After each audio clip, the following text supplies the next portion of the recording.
Hi, everyone. So we are here with our holiday edition to the webinars as we wrap up 2019. So it's kind of crazy that we are now in December. We all are kind of like, how the heck did we get here? But we're all in the thick of the holidays right now. And a lot of us are dealing with, we don't know what the heck to eat. I'm going to kind of just quit until the new year because I know that there's going to be so many indulgences and different parties, but also at the same time, we're also really just kind of battling with, the stress that comes with the holidays. Hi, Freddie. And a lot of that stress comes down to, following tradition, maybe doing things that we want to do differently, but we have to really coincide with tradition. And in addition to that, is some of us are really just dreading going to these family parties and having to, listen to people's opinions and know that we are going to be triggered. So that is really what we're talking about tonight, is being able to step into the holidays and have some new tools. But really, most importantly, is being able to acknowledge, why are you being triggered? Why are you having, so much stress around being around these groups of people, being around family, and really being able to kind of walk away with this sense of understanding that allows you to step into these situations differently. But I think most importantly is walk away, not necessarily being like, oh my God, can you believe he said that? Or she said that and screw her and I'm not going to Christmas next year. Trust me, we've all been there. We totally get it. But I think it's been really interesting to learn some of the tools that we have and clear some of our own shit that has allowed us to step into this differently. 100%. This whole holiday season can be equally just as much detriment as it could be a benefit. It really depends on how we step into the situations. Yeah, for sure. So as we kind of dive into the webinar, those of you that are with us on Instagram, just so you know, we do these live webinars. We're going to continue live webinars all the way into 2020. So if you're looking to get the full webinar, definitely direct message us your email so that you can get full access, because you will not be able to see the whole webinar just because Instagram cuts us off.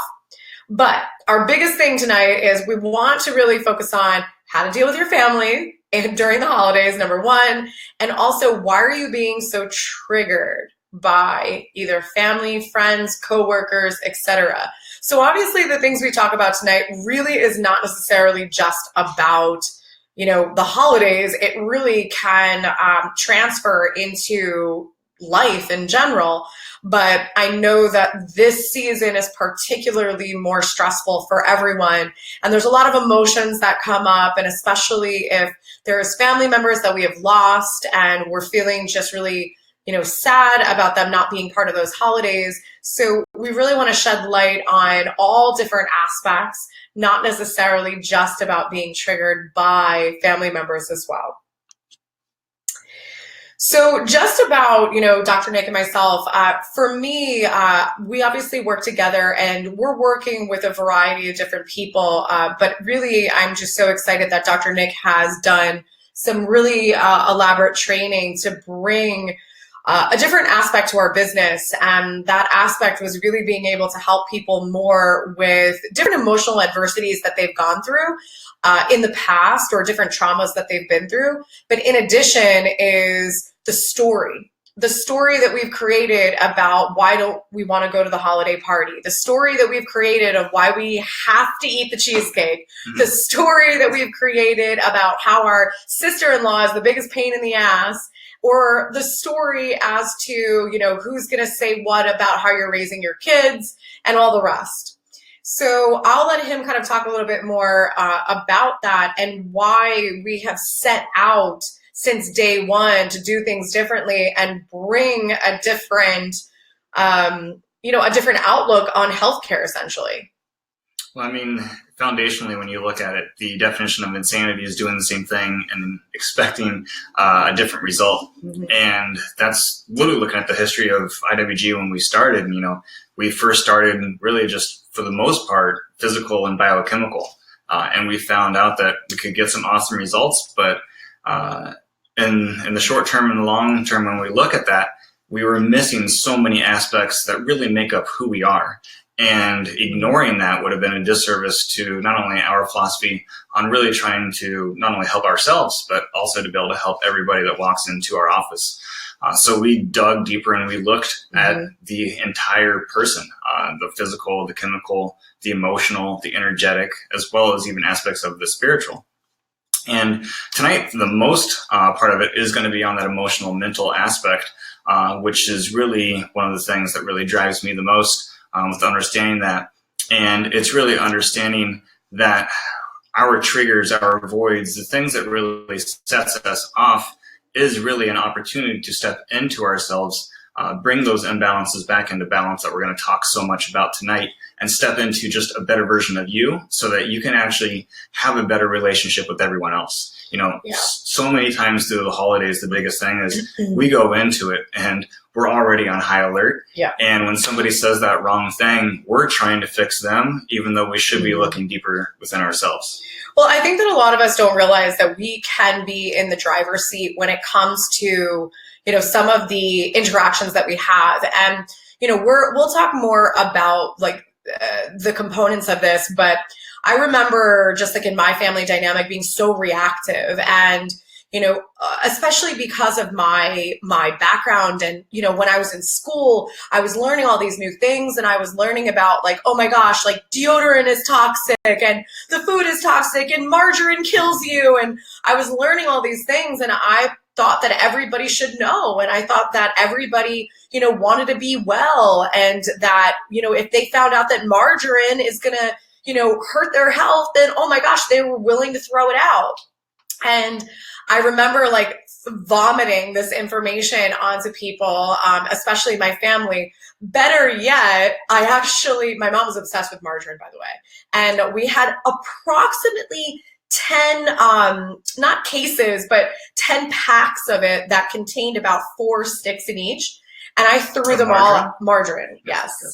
And I threw them all out, thinking that I was doing her a service. And oh, was I mistaken? And literally it like just turned into this blow up fight. And this was, you know, one of many, but there was just always this like yelling, screaming dynamic, and we got over it pretty fast. But one of the we call that a win-lose or a lose-lose situation. But I think that the really interesting thing is that as I started to realize, like, I shouldn't be pushing my values onto other people, and that I should respect that other people have different values, and, you know, I shouldn't be going into a situation this aggressively, and that maybe, you know, that phrase is like, what is it? Catch more bees. I'm going to screw this up. I don't know if I've ever heard that one. What is it? Something with honey and whatever. Anyway. The golden rule? I don't know. I totally brutalized that. But I started to kind of reframe how I was speaking to my family members. And I remember really just one time my mom being upset about something, and just like taking that moment to not react, but actually just to listen, and just, you know, responded with a couple of words and just said, hey, it's all right. I totally get it. And her like defense mechanisms just completely melted away. And she almost like walked away confused. But I just remember knowing that in that moment, that the way that I showed up really could transform someone else. And I catch more flies with honey than vinegar. I love it. So I really just thought it was interesting that I was able to kind of transform the situation and it was because I was in the driver's seat. So it's really just allowing you guys to know that how you react and how you show up can actually really shift the stressors that you have right now about these events that are coming up.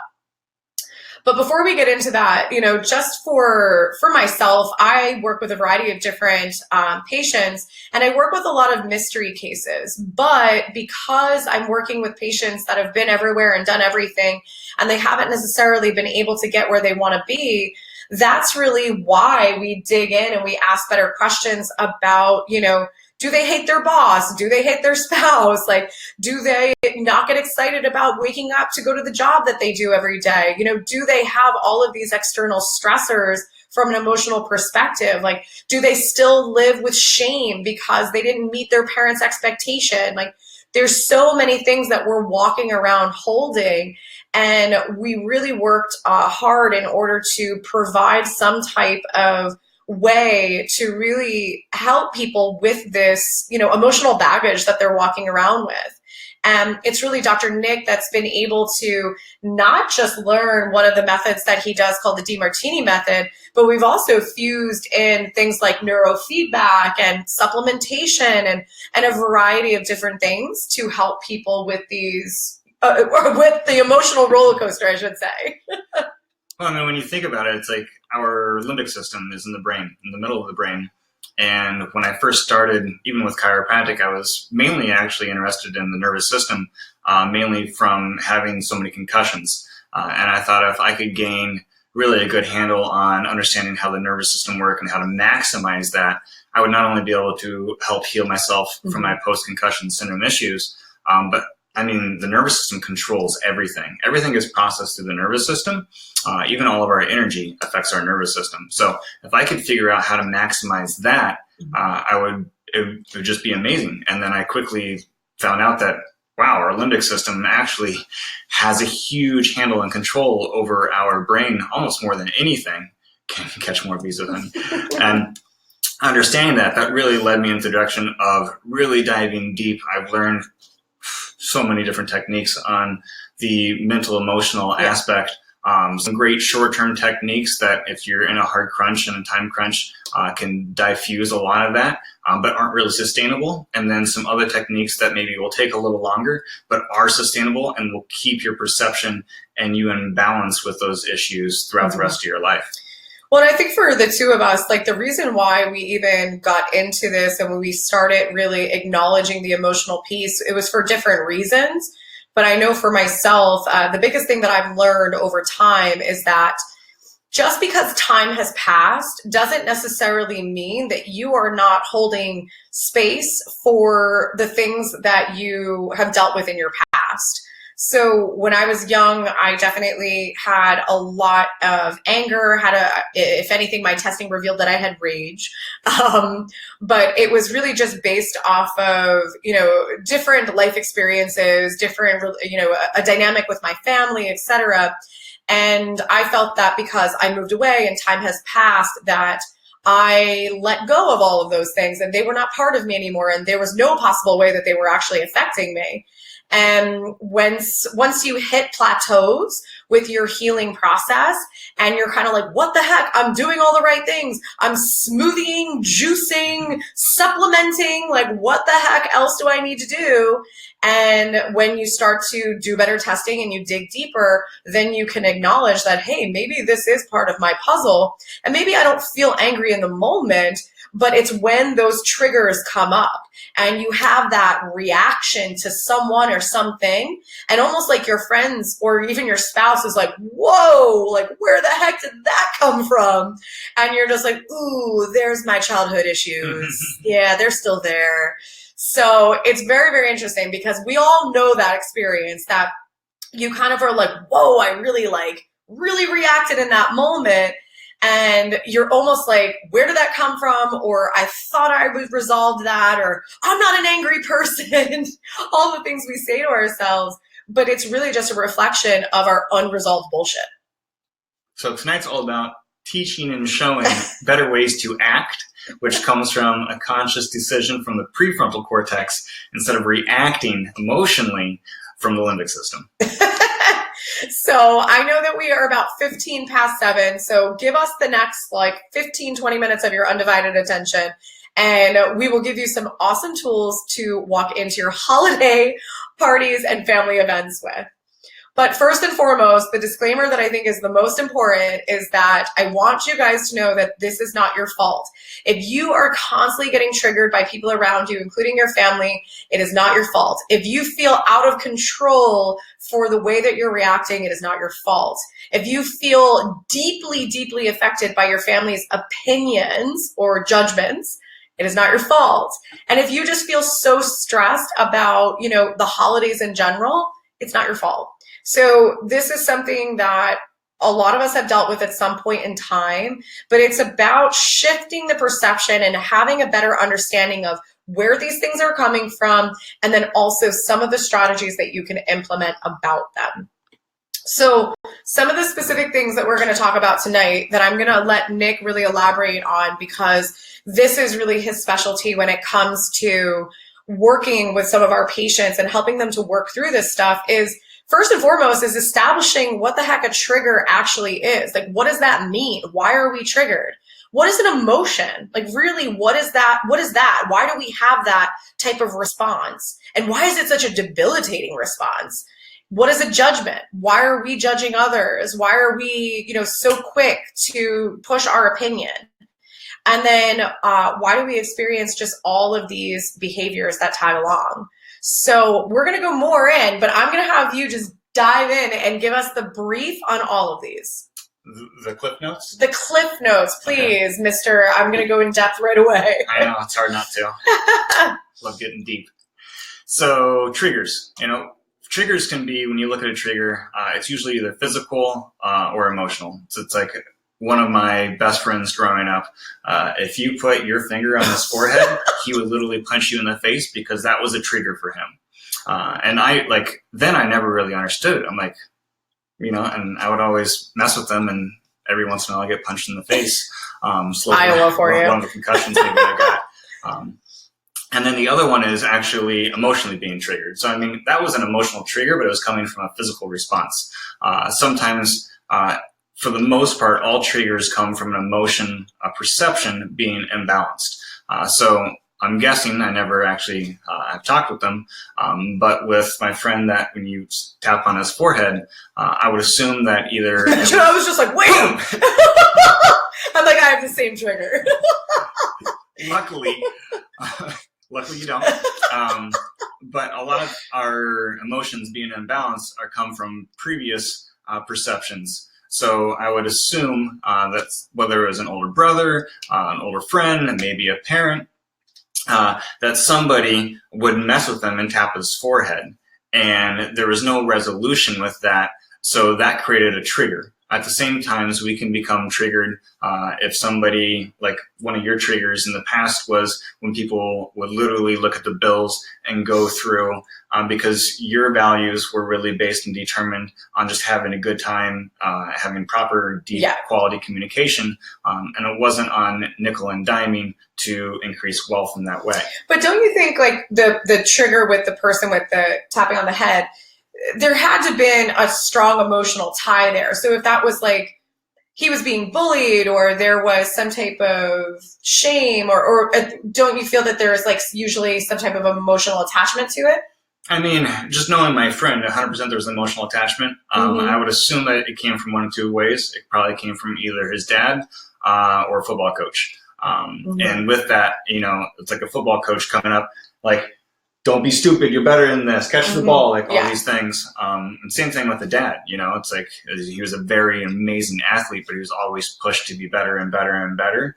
So just coming up and like just tapping him on the forehead to get that, the coach and the dad was probably thinking that they were doing a good thing, getting his conscious attention, like focus on me, listen to the words I want to say. I am trying to help out, but at the same time, I'm really, quote unquote, being the dad or the football coach, pushing my values and what I think you should be doing to better yourself.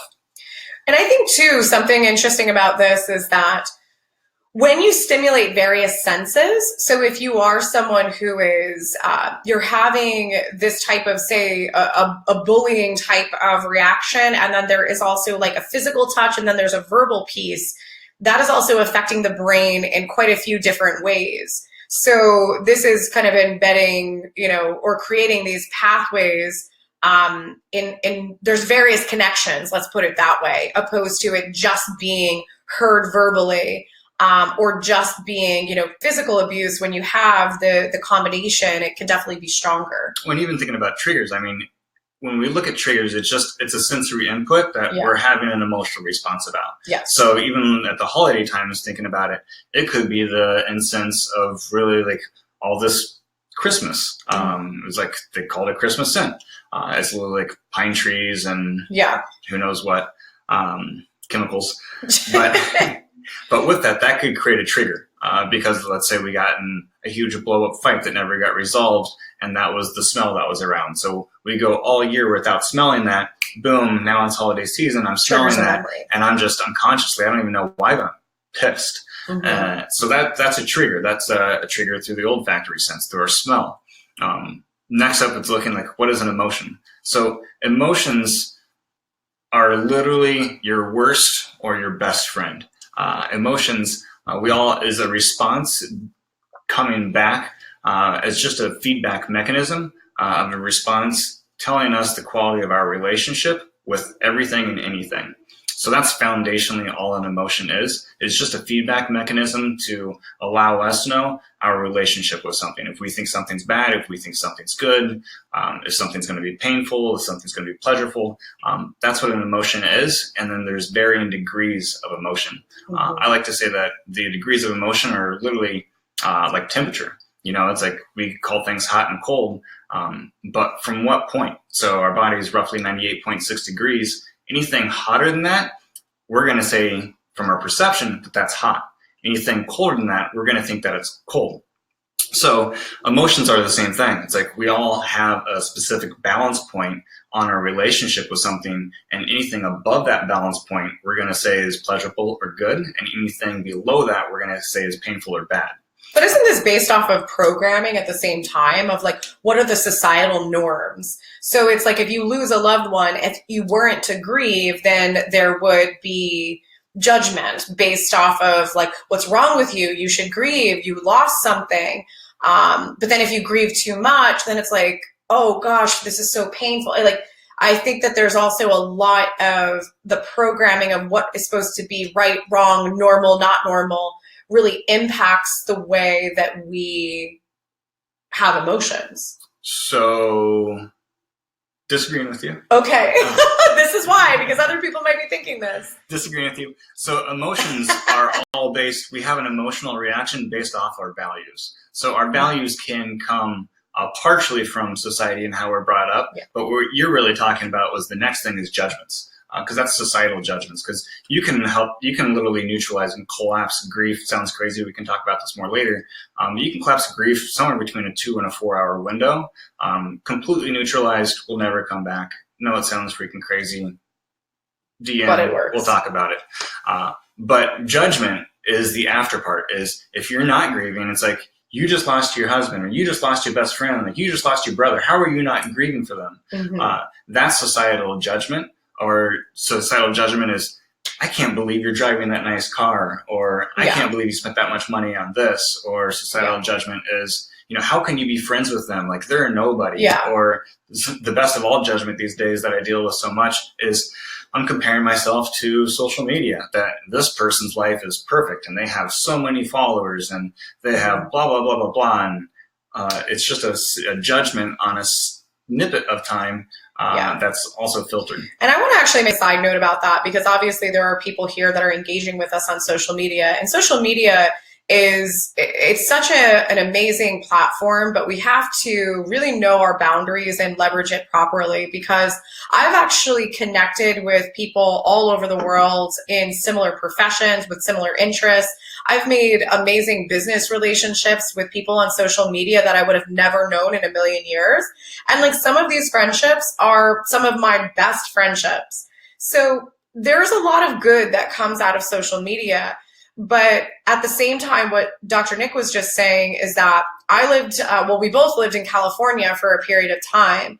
And when we were living in California, I remember thinking that I was missing out on everything. I was missing out on weddings. I was missing out on all of my friends living in their apartments after college and having the most fun living in Asbury Park. And I felt that I was missing out on tons of fun things and memories and events.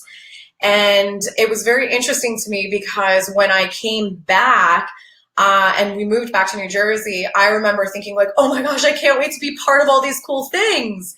And, I would get together with my random girlfriends that I grew up with, and they're all just still chit-chatting about each other. Oh, she's a pain in the butt. Oh, can you believe she's dating this one? And I'm like so confused. I'm like, oh my gosh, you guys looked like you were living your best lives doing the best things, having the most fun. And it was just a perception. It was such a false perception because nothing is always perfect. And there's always going to be the good and the bad. And we can't look at social media because people are only posting the good. They're not posting the bad. And sometimes, unfortunately, the people that are posting the bad, they're just posting it to get attention. And we have to understand that social media is the story that we want to create. And we can leverage it if we want to be raw and authentic and show people the good and the bad. But stop living in a place that everything is supposed to be good. Don't read the books that say, put positive affirmations all over your house and your mirror and this and that, because that will drive a level of psychosis. If for you to think that everything is always going to be one-sided, then you're living in a fantasy and you're going to create a lot of disappointment. Nightmares. Yeah. So if you do have a lot of nightmares, if somebody does know nightmares, having fantasy is actually the driver for creating nightmares. So if somebody has nightmares, one of the things with the DeMartini technique is you actually go through and you find the fantasies, you bring the fantasies down, and that actually collapses the nightmare. It's pretty cool. Well, I think it's so interesting because fantasies are something that a lot of us are creating about who we should be, where we should be. And it's like the relationship of the person who's our type. Like, let me tell you, from what I've learned, nobody knows what the heck their type is. You might know what you physically want your spouse to look like, what clothes. Tell them the story. What story? California. What? Tony Robbins told me to make a list of. I've learned a lot. I found a list of Nick's perfect dream girl, and I was so annoyed, but that was my own crap. But yeah, he was told to write out exactly what the girl is supposed to look like, smell like, dress like. It was actually very odd. It wasn't Puerto Rican. So yeah, so whatever. That could be right or wrong. I don't really know. But I think that it's we are creating a fantasy and we're living in this model where you literally swipe right, swipe left, or whatever it is. I don't know. I've never online dated, but we're creating this oh, you don't have this job. Oh, you don't have this hair. And we just kind of ignore these people when it's so superficial and we're not even digging any deeper than that. But that's a whole side conversation itself. But I think that one of the things that I want Nick to talk more about is before you really truly understand the triggers that you're experiencing, you need to understand where these triggers come from. And these triggers come from your values and your beliefs. And I know that when I was able to use the DeMartini strategies to decipher what the heck my values are, a lot of my triggers and a lot of my judgments started to make a lot of sense. And them making sense allowed me to feel more free of them. So I'll let you just explain a little bit more, what does that mean for someone to have values? So what you said there was completely amazing, because when we are triggered, it comes from what's in this PowerPoint here, is that a feeling of not in control. So when you don't feel in control, you don't have any opportunity and you don't feel free. So really a lack of freedom is really why we feel triggered. Foundationally, it's like you said, we first have to know what's most important to us, really who we are. And that can change over time depending on things that happen to us in different stages of life. But really, once you figure out what's most important to you, what John DeMartini calls your top 3 values, every single question needs to be literally serving those top 3 values. Because if you're not serving those top 3, you're not serving yourself. And if you're not serving yourself, you really can't truly serve anyone else, because you'll be doing something out of some resentment, whether consciously or unconsciously. And that kind of just an aside point, that going back to when I said there's 3 options for relationships. There's a win-win, a win-lose, and a lose-lose. So understanding the flow of energy, we always want there to be a fair exchange. So let's say once I figure out my values, it's really my job to figure out really what's most important to Nicole here. So once I do, then every single discussion we have, a win-win, would her values being served as well as my values. A win-lose is a demand relationship, which is the way the majority of our relationships are most of the time. If you just do it my way, then everything will be okay. Happy wife, happy life. If she could just see where I'm coming from, then everything would be better. If my mother-in-law would just understand why I want to do this, then everything will be better. We're all guilty of doing this. Is just well, my way is better, and the way that I think is better than others. And that's because you or the other person is trying to control the situation. So once you do, then you can breathe because you have freedom, because what you believe in is not being challenged. And that's what a trigger is when really what you believe foundationally is being challenged. So we try to control the situation so nothing changes, and we're safe and we're free. So that's really what a trigger is. But it's also people are trying to, like, I know New Jersey people, at least, we start to be really reactive, and we start to now push why what we believe is good, or why the way we do it is good. And we try to play this convincing role. But really, at the end of the day, it's like tomato, tomato. Like, you have a set of values that you're constantly operating out of. So maybe one of your values is education for your kids, and you're spending a boatload of money on putting your kids in the best schools ever. But then, you're going to Christmas and your mother-in-law is like, I just don't understand why you're doing that. Let them go to public school. I went to public school. Public school is fine. There's nothing wrong with public school. Oh, is it because you want to show off in front of your friends and you want your kids to be in a fancy school? Like, you're literally having this dynamic that she doesn't understand that your biggest value is making sure that your kids have a good education. And she's maybe saying, put your money towards something else that she finds more valuable. Maybe she thinks that it's more valuable to have a good meal on the table every day, or it's more valuable to have more quality time with your kids opposed to them being in this school with tons of homework and sports.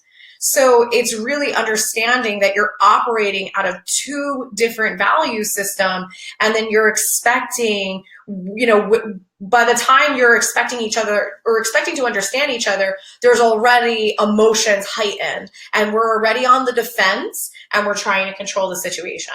And it's not that, no two people have the same values, and we shouldn't be trying to find a partner or having a relationship or friends with the exact values as you, because literally if you look at how the world spins, it's because there's a combination of everything, and there's actually, ironically, to have that balance of energy, there has to be somebody the exact opposite values of you to balance you and having your values. Well, they say opposites attract. They don't say it for no reason. Well, opposites attract, but it's like you can date somebody, you can marry somebody with similar or opposite values, because even in both, it's really, relationships are work.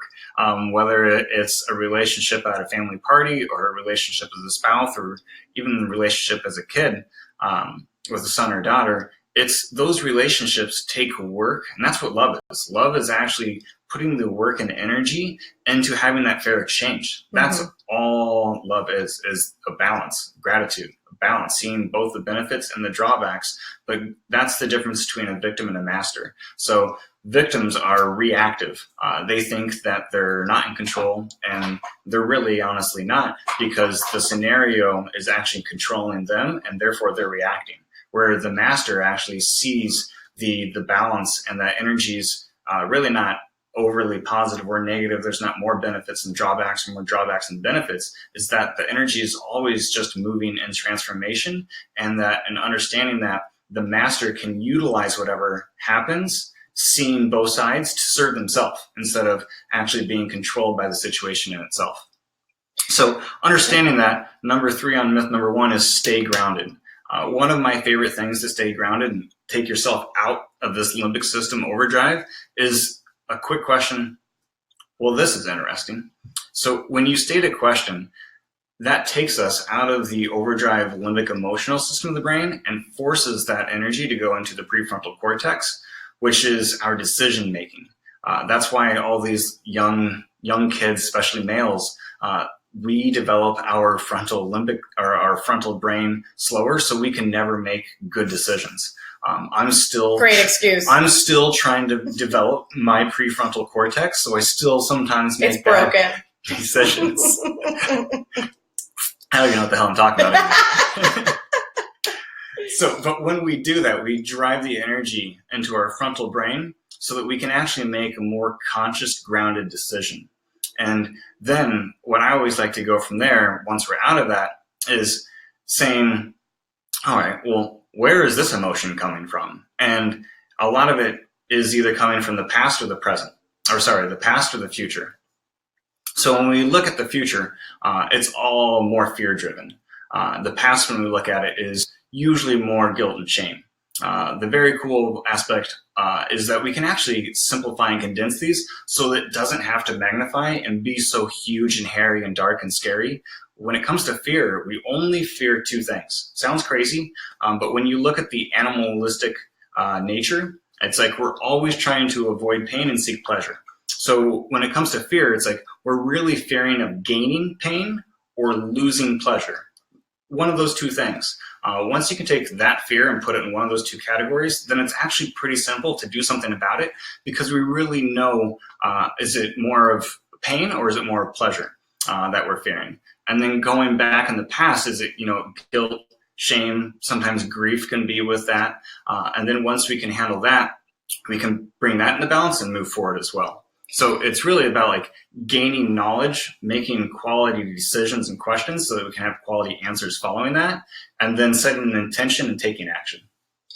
Well, I think too is like being able to circle back to what we're talking about, even with the values, is that, we're not going to always understand why people value certain things, which obviously can trigger us.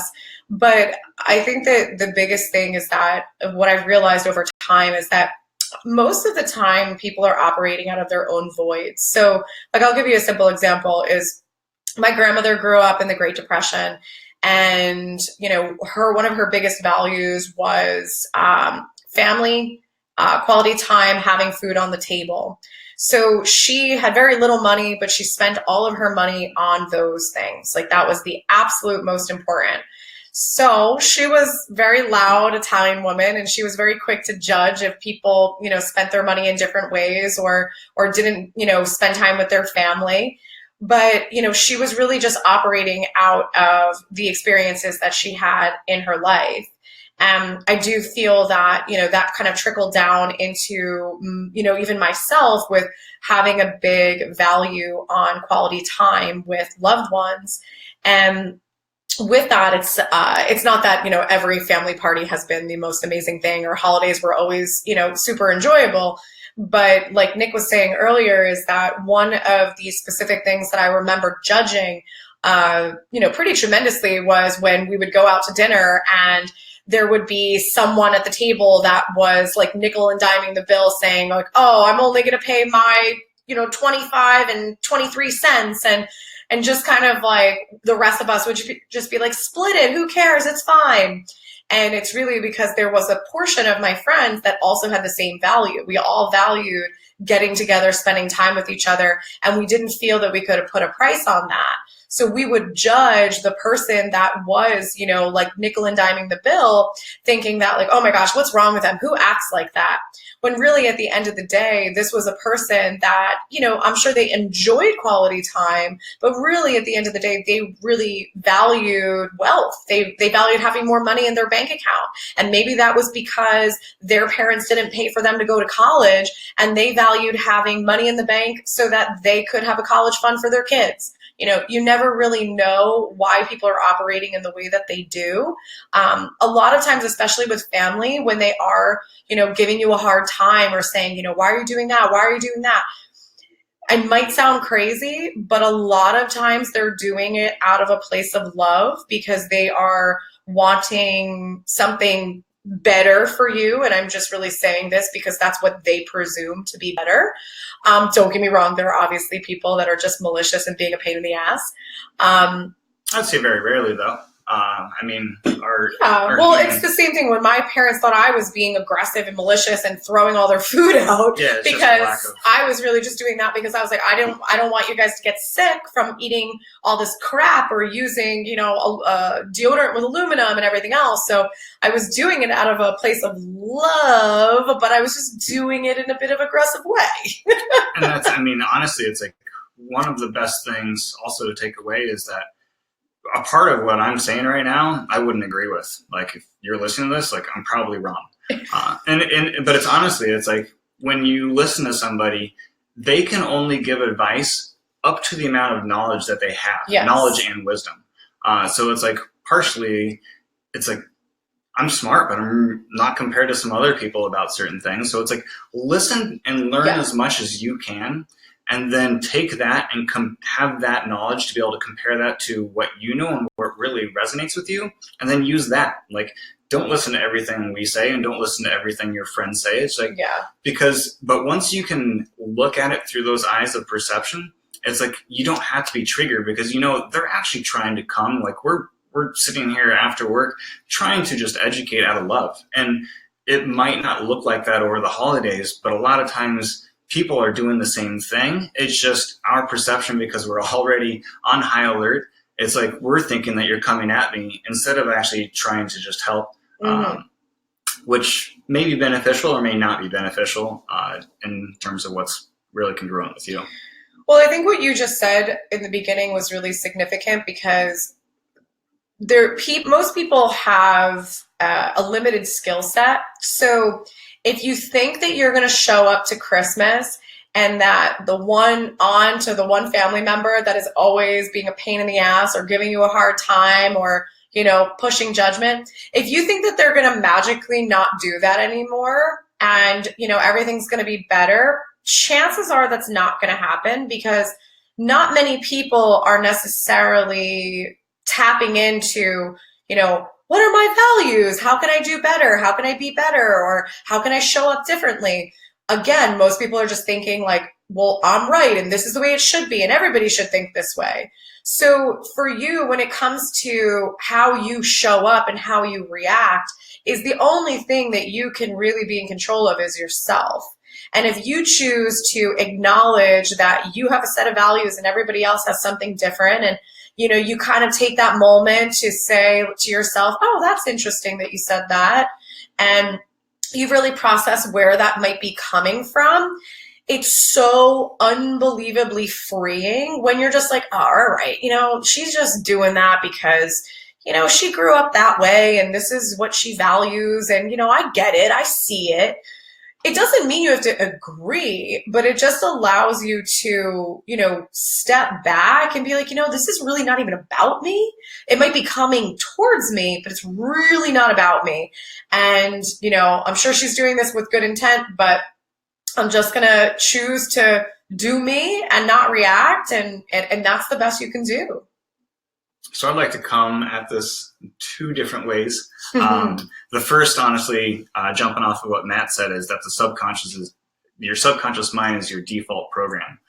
So looking more about the law of attraction and what we attract into our lives, it's really coming from our subconscious mind. Mm-hmm. So all information first comes into our conscious mind, goes through that. Anything that we see as balance gets actually transferred up to our intimate mind or our super consciousness. Anything that we see as either more benefits than drawbacks or more drawbacks than benefits is what we call split, and that gets pushed down and actually held into our subconsciousness until we can actually bring that back up into balance and then transcend that into our intimate mind. But when we have these things that are split, we need a feedback mechanism to help us actually see that our perceptions are off, that they're really not serving us. And what happens is really we don't like it too much, but it's our environment that gives us feedback. And fortunately or unfortunately, family knows us the best, so they know how to trigger us the best. So we can actually use it or we can get pissed off. So really the best thing is really coming into the situation from the other side. If we are getting triggered, to be like, God, I love you so much. You're calling me out on my bullshit. And when you look at it like that, you can actually laugh off the situation and not even hold it, because you're actually just making a list of them giving you this amazing advice where you're imbalanced. And honestly, like, the body does not care what stress is, physical, chemical, emotional, energetic. If you have stress, it creates sickness and disease. So really, really taking the time to, when we get triggered this holiday season or any time in life, just write it down. If you can't deal with it at that time, put it in your pocket. Later that night, write it out, see benefits, see drawbacks, bring it into balance. Call me. I'll help you, take you through the DeMartini method. There's a million ways to really resolve these things. But it's really looking at it as an opportunity to better yourself. But on the other side of that, if you work on yourself before going into these family dynamics and you are in balance, you brought your main triggers into balance, guess what?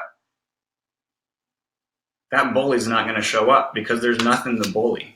I would love to get into schools and do an anti-bullying campaign because bullies are necessary. And it's like, for kids, if we can learn that at a young age, it's so much better than growing up and then having to learn it into quote unquote the real life. Because really, when you look at what a bully is, they're picking on somebody that's disempowered. And that happens at the same time with our family, is they're going to unconsciously be able to bully us because it's the best person that knows you literally better than anybody else to give you that loving feedback to work on yourself. And in school, that's what a bully's doing, is it's really giving loving feedback that somebody's disempowered the opportunity to stand up. It doesn't always feel loving, Nick. No, let's put it that way. But it's perception. Perception can be a bitch. Because if we think that this guy or this gal is the worst thing ever to us, that's our relationship with them. Yeah. But what would a bully do if they came up and they bullied me? Like, thank you so much. I needed you in my life. Like, we haven't been taught that to react like that. But what if we did? What if that was society norm? Like, to be able to really quickly say, thank you, I love you, feed myself with that love, and then move on.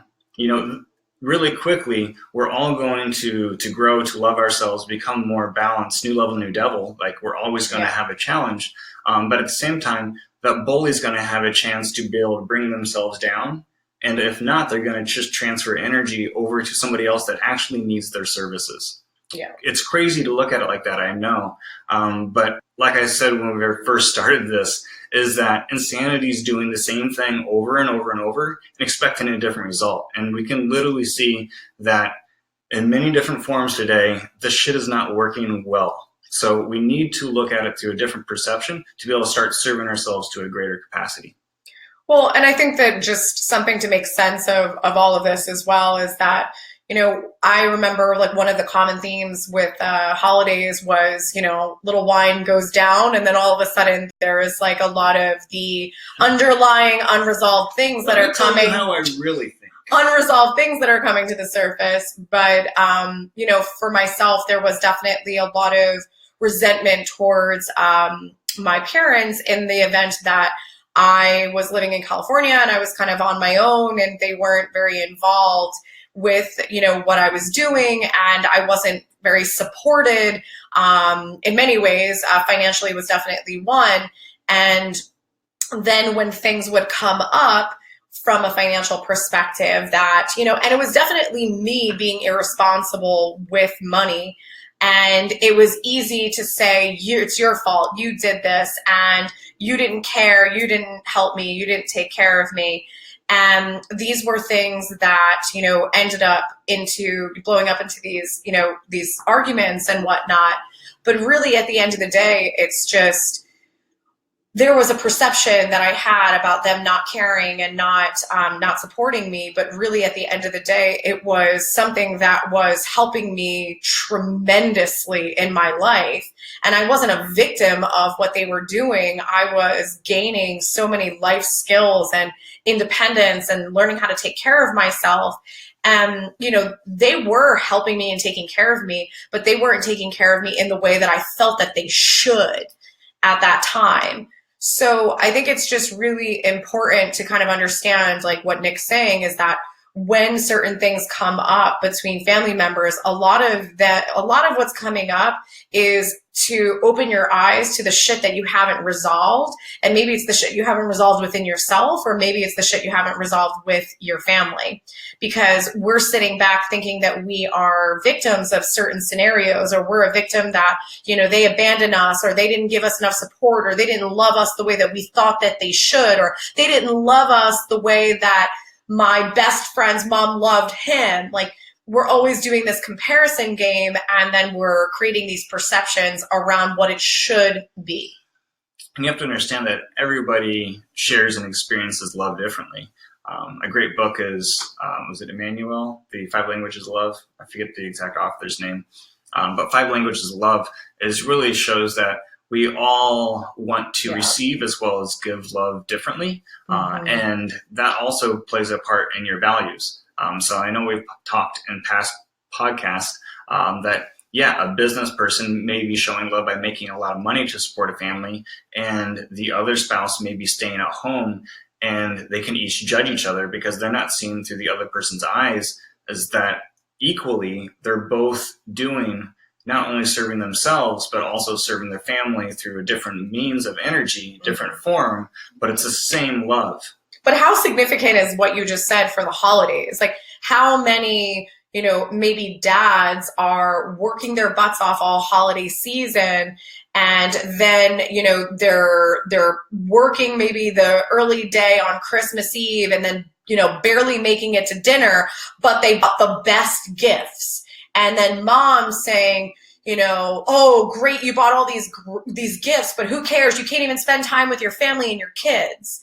And that's because her value system might be quality time, and his value system or his language of love is gifts or gift giving. So, it's really, that is such an amazing test that you can do. Literally Google it. You go to 5 languages of love and you do the test on yourself, your spouse, and your family members, and it allows you to know how to operate within your family dynamic. And, if you're trying to make amends with a family member and you go out and buy them this awesome gift that you're stoked about, and then you hand it to them and they're less than amused, and they're just like, you're just like, oh my God, I can't believe, like, I put so much time into this, and like, this was expensive, and I just like, I thought you would love it, and you don't even care, when maybe that person just wanted a hug. And that's just really the interesting thing, is just because you would love a gift doesn't necessarily mean that a family member would. So it's really just kind of taking that step back and thinking about that, because you can really, well, you can maybe save some money. But number 2 is, stepping into the holidays and being able to meet loved ones according to their love language, which is a really interesting thing when you see them light up, because they're almost like, oh my gosh, like you really, hit home here, and this was really special to me. And that's going back to, like, when looking at relationships, we can have a win-win, a win-lose, and a lose-lose. So that win-win is really taking the time to understand not only a person's values, but their love language. Funny story, but it was like when we first learned love language and Nicole learned that mine was touch, she goes, perfect, I'll buy you a massage and somebody can massage you, and that will be showing me that, this I'm like is such a cold person, apparently. Now I know how to get my way. Now I'm just like, oh my gosh, hi. Because it's family time, I have to throw it on the table and dig, because that's what we do, If that created a trigger for her, then we know it would still be unbalanced. If it was balanced, then we know there's no trigger for her, and she's resolved and mastered that, not a victim anymore. You can definitely leverage love languages, by the way. Oh, 100%. So. The other day, she was all cuddly, and I was like, what do you want? She's like, well, I want to buy some stuff for the office. I bought it anyway. So as we continue, obviously we've talked about this, but just to kind of reiterate, is that when it comes down to the judgments that you are placing on others, as well as the judgments that you are feeling and being triggered by from others, is really coming back to your values and your belief system. So take that moment to really just, you can go online and you can actually figure out manipulation. You can leverage, is it the values factor? To figure out what's most important to you? Yeah. Or the values determination. Online? Yeah. Well, the values factor is the book that John DeMartini wrote, and then online you can go to values determination, and that will come up. I really like it. I mean, it isn't, a one-on-one personal, it's a program, so I don't think it has the ability to get as deep as what I like. It's a good start, though. But it's an amazing start for sure. But once you've really established your values, the triggers that you have and the judgments that you constantly place on others or feel, it's going to make a lot of sense to you. And it's also going to be very freeing when you're able to be like, oh, that's why that pisses me off. Oh, ooh, that's why, that person gets under my skin so much. At the same time, that's why you might be triggering someone else. It goes definitely energy bi-directional. Oh, for sure. And when you have like an interesting dynamic with a coworker and you guys are just like, we just don't get along, we need to stay away from each other. That definitely could be something that you're doing that you have no freaking clue, but it's triggering them because there's something that is not within their value system, belief system, and something that they just black and white don't understand. I actually had this conversation with a client this morning. So we were talking about, how do I know like who I should be hanging out with, who's a good friend, with family, like who should I be spending time with? And I really responded in a way that, we don't want to avoid someone just to the fact that they're triggering us, because if they're doing that, it's really that feedback mechanism that we just talked about. It's our own shit. It's not them. Yeah. They're giving us an opportunity. Don't run from that. No. It's just look at it in the face and say, why are you triggering me? What is this? Because if you don't get it from them and you run away from them, it's going to come back later from somewhere or something else, and usually even to a greater proportion because you just ignored it the first time. Mm-hmm. So the only time to actually stray away from somebody is because you're balanced with them. You could hang out with them and have just a fine time, but they're really not pushing you to be the better version of yourself. Mm-hmm. If one of your values is to really grow and constantly develop and become a better version of yourself, then that's the type of people that you really need to hang out with. And if they're constantly bringing you down, they might not be the best person to surround yourself with. Yeah.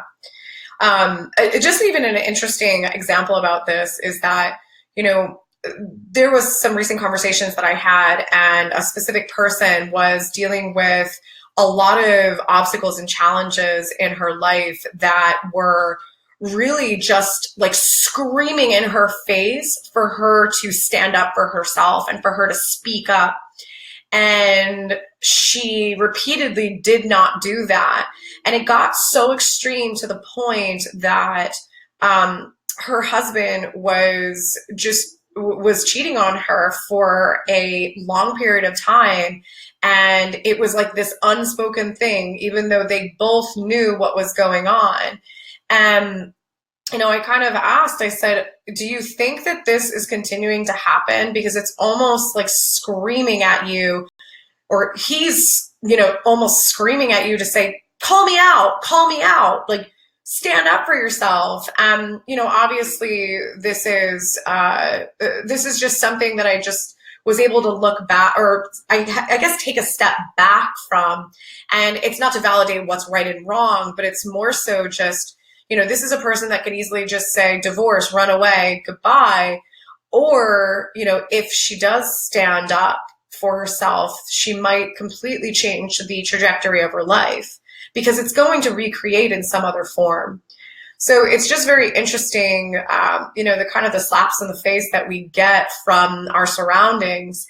And it's really just trying to leverage those so that we can let go of the shit and step into this place of empowerment as well. Just so you guys know, the ones that are on Instagram, this is going to cut us off in the next minute and a half. So if you do want the whole webinar, or you want to pop in any questions quickly, you can definitely shoot us a direct message and we'd be happy to answer the questions. There's Pappy. I love webinars. We love you. But one of the other things that I want to just say too is a lot of people, especially with the holidays, they say, whatever, I know my family's going to be a pain, but I'm strong and I'll be able to get through it, and I can handle stress well, so I can handle all the BS. And really when it comes down to genetics versus evolution, is that just because you think you can handle stress does not mean that your body genetically understands that.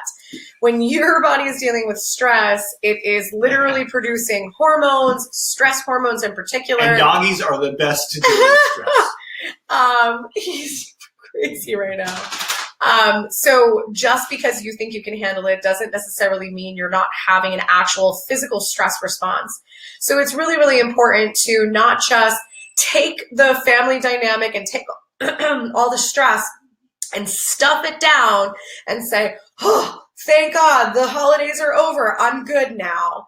It's really being able to use the tools that you've learned today and be able to take the situation, deconstruct it, acknowledge your values, acknowledge your triggers, and be able to see the lesson that it has been learned, and be able to move forward from there. So I think that's a really important thing to take away. So always the big thing is when we're trying to really work through the emotional things that we've been through, different traumas, if we've had issues with PTSD, and I'm not talking, you were a war veteran, I'm talking PTSD could be from a really bad fight. It could be from a car accident. It could be from so many different things. But it's really knowing that talk therapy is not the only option out there. It's really just, there are so many different techniques. But often enough, it's a collaboration of techniques that really helps people the most. One of the techniques that we've obviously shed light on today is really determining your values. And that's step number one in what we call the DeMartini method, is figuring out what you actually care about and what might be the root for why you're triggered by the things that you're triggered. And then from there is leveraging something called the DeMartini method that allows you to work through the perceptions that you have around different things that you're holding space for, and being able to collapse those perceptions and walk away being free of the emotional chains that you've once experienced. So I really can't tell you enough about the method. Dr. Nick is the one who does it, and he really is amazing at doing it. He does it to me pretty much every day when he has to call me out on my BS.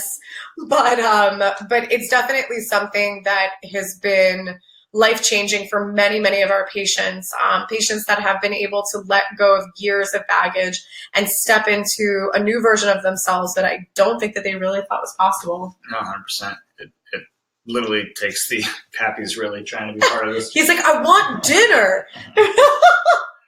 But it really takes the shackles, the limiting beliefs out, so you can just really be a better version of yourself, love yourself the most.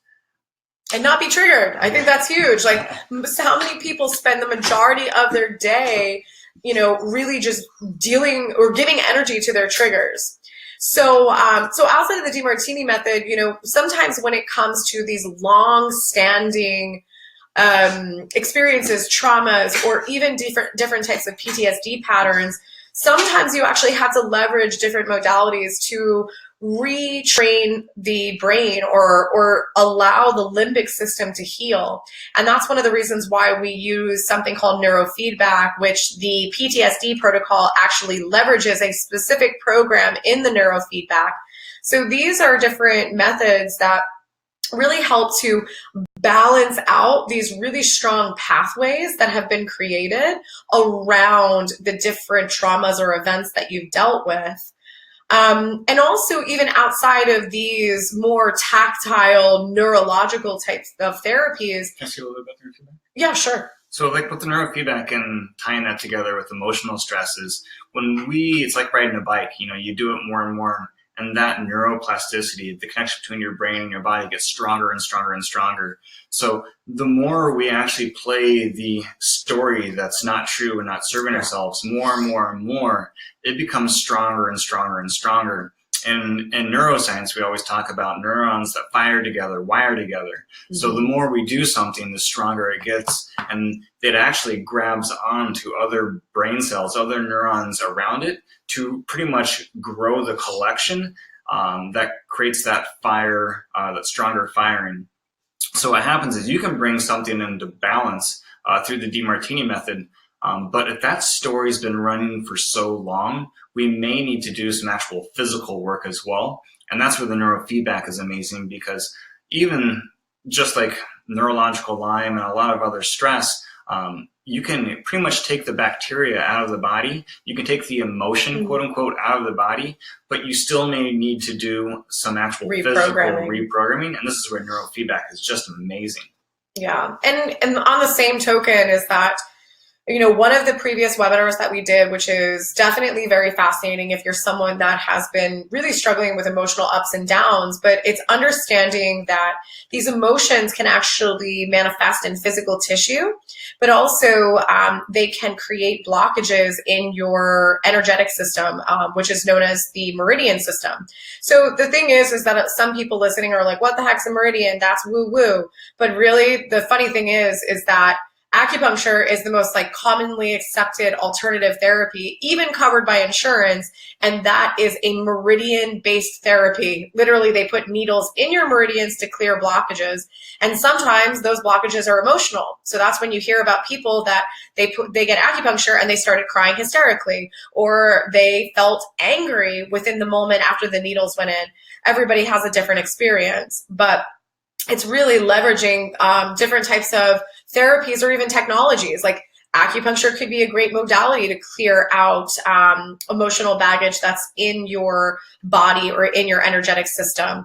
We actually leverage a digital technology that actually scans the meridians for different stressors. So you can actually scan the meridians to see what emotions are stressing those areas and then use a modality to clear them out. So literally there are so many different ways to go about it. And it's not just about going into a talk therapy session and retelling your story over and over and over again, because that's just creating stronger, imbalanced neurological pathways. So, we're here to do this because you don't know what you don't know. And there are so many people that are struggling emotionally and mentally, and so many people that are not enjoying the holidays. They're dreading the holidays. And there are ways that you can step into the holidays different, number one. And number two is if you feel like, okay, this is all great, but I can't do this on my own. I'm so angry. I'm so resentful. And I just feel that I can't think clearly about these things that I learned tonight. Then that's really where these other modalities come in, is being able to take you through a process to collapse the bullshit, essentially. And everybody needs a coach. I mean, I do the DiMartini with people almost every single day, but I still use a facilitator sometimes for myself because we all have blind spots. I use the method a lot for myself, but I also know there's just things outside of my peripheral that I can't see. Mm-hmm. So that's when I use a facilitator, and we literally go back and forth and help each other to see the blind spots and bring those imbalanced perceptions back into balance, so that we can decrease that stress load and move forward. Well, and I think we apply this principle to every other avenue of life. Like every basketball team has a coach, every football team has a coach. Like everybody has a coach. In business, we have coaches. Business, we have coaches. In school, we have teachers, professors, etc. But we don't apply these principles to a lot of other aspects of life. But really, when you break it down, it makes sense that you will need some type of coach at a period of time in order to work through those blind spots. So, and that's really what kind of brings us to this slide, is when it gets into this functional versus integrative medicine approach. Some of you that are new to this world might be like, well, aren't they the same thing? Or what the heck are either one of them? I don't really know. But when we really started our practice, we focused more on, okay, let's do blood work, let's check for heavy metals, let's check for infections, and let's do, a dietary change, and let's leverage supplements. And that caused us to hit plateaus. And we knew that people were stressed. We knew people were dealing with anxiety and depression. And we knew people that were, going to work every day and hating their job or hating their boss, but we just didn't have tools. We didn't know how we could help those people the best, with also taking into consideration our knowledge of neurology. So that is when we started to move towards this integrative model. And we stopped ignoring the fact that, you have gastrointestinal issues, but maybe you have a knot in your stomach every time you deal with a stressful situation. You have a knot in your stomach every time you have to show up to a family party.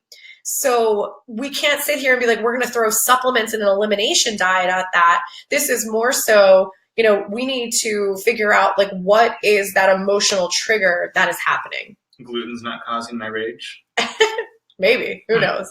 Or rage is causing your gluten intolerance. Either one. So one of the biggest things is people are always curious, okay, like, how does this work? Like, I know that, I want to use my insurance, and, what is integrative medicine? How does that work with my insurance, et cetera? So obviously when it comes to this unique integrative approach is that we really do feel that insurance is going in a different direction, but unfortunately, they're not really acknowledging a lot of therapies that are outside of the traditional, aka the traditional talk therapy. So it's either talk therapy or nothing else. And this is something that is definitely getting people into this rut, essentially, of telling their story over and over again, building stronger and stronger neurological pathways, and then they're still depressed, end up on medication, and then it spirals into, now it's anxiety and depression, or maybe it becomes bipolar. So we choose to serve people, and we choose to spend time. So what would you say on average the amount of time you spend during the DiMartini method? The whole thing, or just the method itself? Just the method itself. The first one's usually about 3 hours. Yeah. So he's spending more, almost an hour just figuring out your values, then doing about 3 hours when he's doing the method, and then you're also doing a post session to make sense of it all and allow people to implement. So this is a massive amount of time, but like he said early on, I know some of you are just hopping on now, but Dr. DiMartini specifically has resolved how many cases of grief? Oh God, thousands. So like this is a powerful method that is breaking through these perceptions, these triggers within hours, not years of therapy. So it's definitely something worth exploring, and you can look at our site and learn a little bit more about the method and how we go about it. My favorite thing is that you're not bound to, like, I would say over half of the DiMartini work that I do is via Zoom or over the phone. Yeah. It's like so much quote unquote medical care today has to be face to face. And one of our biggest stressors is that mental emotional aspect, and you can do it in your living room. Yeah. It's pretty awesome. Yeah, it's very, very accessible. But, I think that we all need to shift our mindset and really circle back to what healthcare is that we call this healthcare, but really it's disease care. There is a lot of Band-Aid work that's happening oh, you're depressed, let's put a Band-Aid on it. Oh, you hate your family, take a Xanax before you go.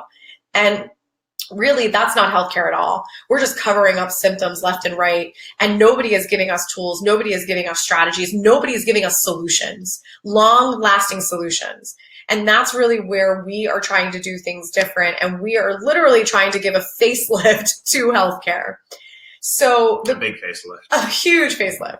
So the cool thing is that, the DiMartini method is obviously, it's kind of its own entity. And Nick is, spending time with you, deciphering what your values are, deciphering what the story is that keeps running in your mind. But, when it comes to leveraging those other types of therapies, if we are going to leverage the bioenergetic work, or we leverage the neurofeedback, everything else we leverage testing for. So we actually have the ability to do a QEEG, a brain map, to figure out what's overfiring, what's underfiring, where are the imbalances.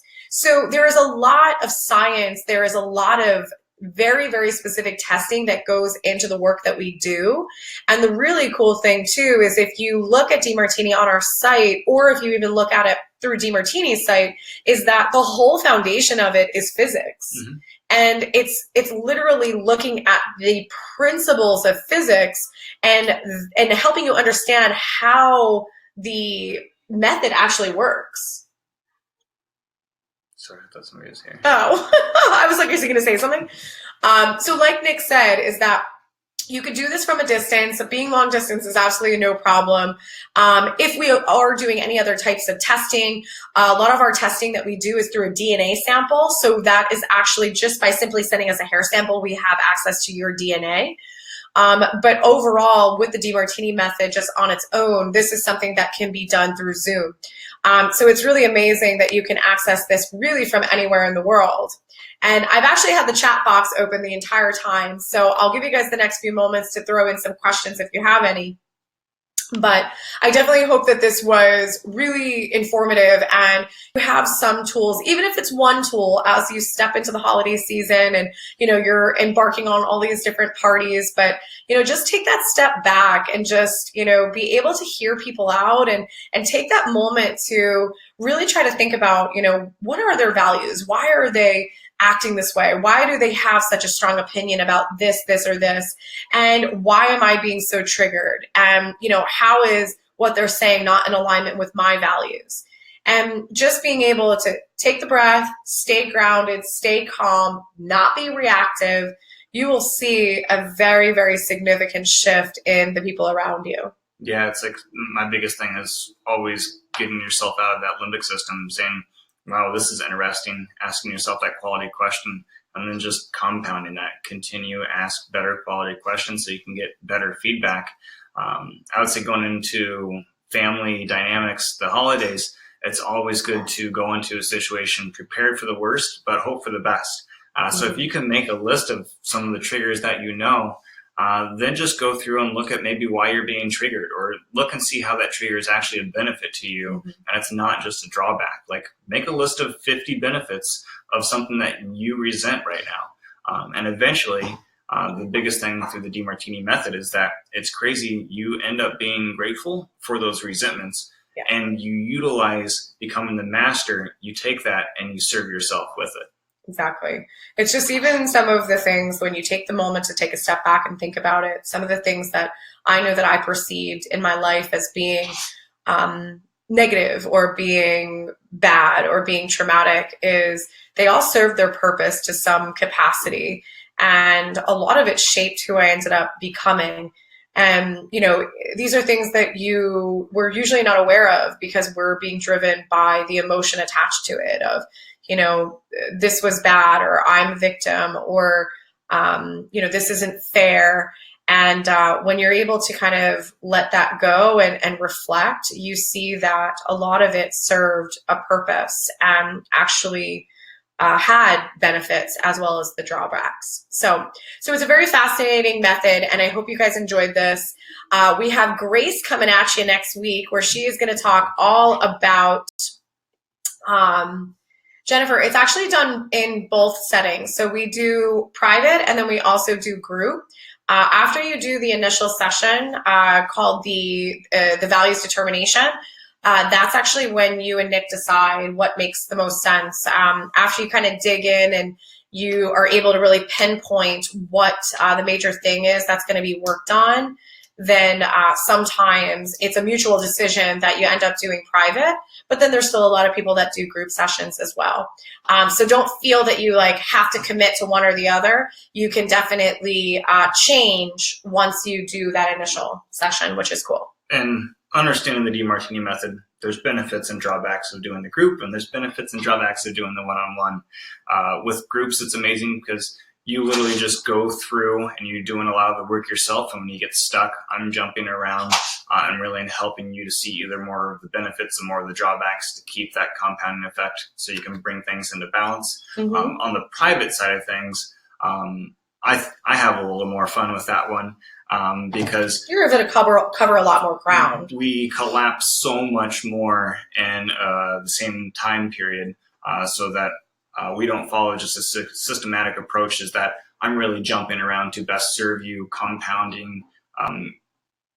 It's hard to explain things now because I haven't really explained the whole method, but literally it's more individualized, I would say, for you and where you're going, where the group, it's really only focusing on one trait or action or inaction that's imbalanced. Well, I think the private, you end up connecting the dots because a lot of us are dealing with various things. We might be dealing with fear of something. We might be dealing with anger towards something from the past. And Nick is able to connect the dots with a lot of the different things that we're holding space for. And then you're able to kind of understand the connection and then obviously have strategies to move past it.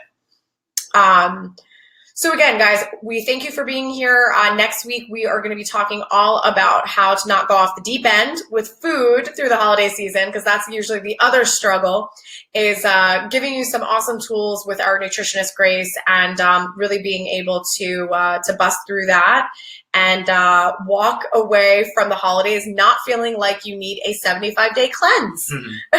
Only 21. Just 21. All right, guys, we will see you next week, and we hope that you are enjoying the holidays so far.